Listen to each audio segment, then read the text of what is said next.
Ugatin muna yung tanglad bago mo itanim. Pwede naman diretso. Bakit kailangan paugatin? Para madaling tumubo. O, para daw madaling tumubo pag may ugat na. Pero pag tinanim agad, matagal bago Tumubo. Ah, ganun pala yun. Pag di naulanan, baka malanta. Ay, ganun pala yun.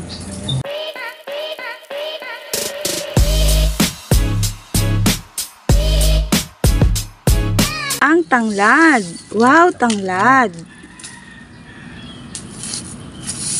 Ang tanglad. Oh, tanglad.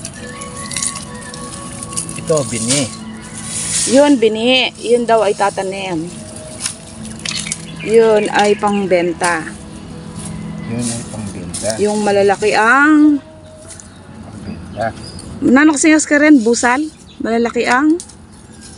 Buko. Buko.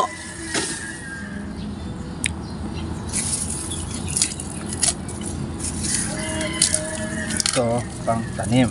Ayun, pang tanim, yung maliliit. Ayan. Pero pwedeng beta. Tatanim ko na lang. Pwede rin pambenta, kaya lang, mas maganda yung malalaki. Tanim ko na lang. Pag tinanim ito, lalong dadami. Dadami ang pera. Dadami din ang pera. Wow. Wow, pera. Wow, pera. Wow, pera.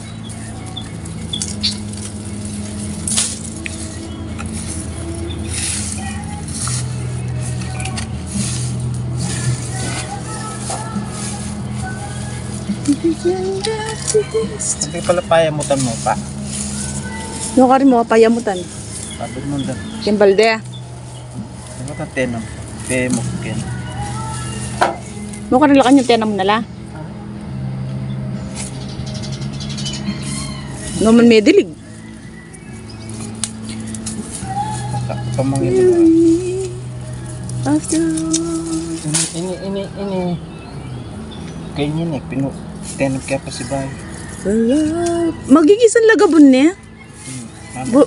Bura na sabihan malulus-lusin gabon. Mamukat. Na? Magsampal. Ah, manikla. Bala mo itang uling darakal yaamot niya.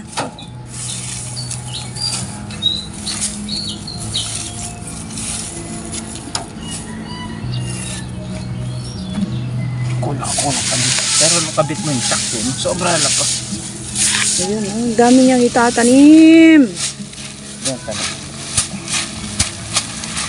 Yan pagtanim. Sabi niya.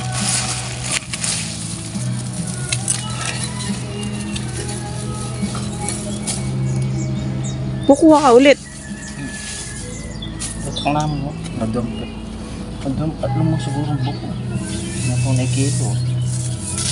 Ano mo buko? Pila nung kilo reta, dua? Yan, ang ganyan ng pagtatanim. Magtatanim siya. Ibababad muna niya ng tubig. Tapos pag nag-ugat, sa kanya itatanim. Ganyan po siya magtanim ng tanglad. Ugatin mo muna. Kailangan daw paugatin muna yung tanglad bago mo itanim. Pwede naman diretso. Bakit kailangan paugatin? Para madaling tumubo.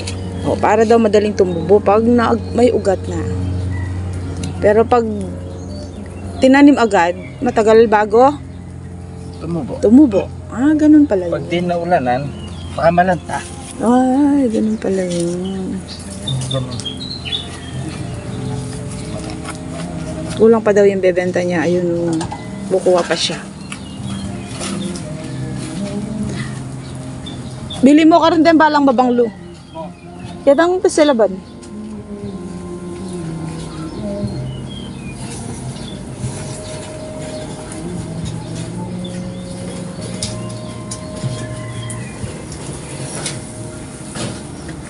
Ay, Tasha. Ay, ito ang aking alagang aso, si Tasha. Buntis siya. Ang laki ng tiyan. Buntis si Tasha. Buntis. Kailan ka manganganak, Tasha? Ha? Kailan ka manganganak? Lambing-lambing niya. Lambing-lambing.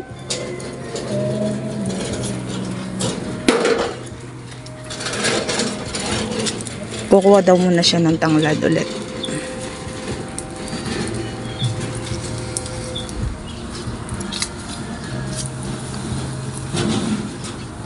Ganito po yung panahon ngayon. Ngayon dapit hapon na. Maggagabi na. Maaliwalas ang panahon dahil walang ulan.